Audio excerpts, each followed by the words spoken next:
ગરમી આવી ગઈ છે અને દાદરના કેસીસ પણ વધી રહ્યા છે.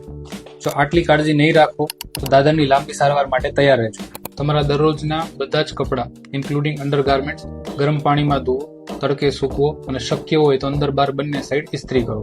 તમારા કપડાં અને ઘરમાં બીજા લોકોના કપડાં અલગ પાણીમાં ધોવો.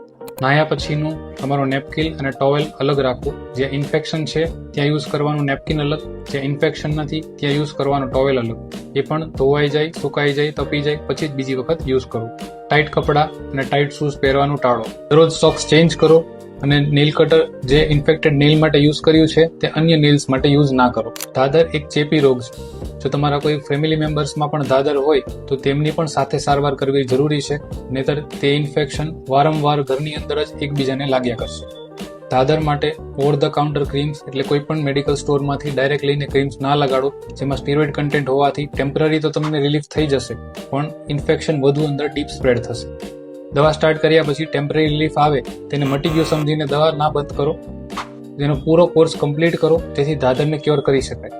દાદરની પ્રોપર ટ્રીટમેન્ટ માટે તમારા એમડી ડર્મેટોલોજિસ્ટને કન્સલ્ટ કરો અને તમારા પર્સનલાઇઝ કન્સલ્ટેશન માટે વિવિધ સ્કિન કેરની વિઝિટ કરો.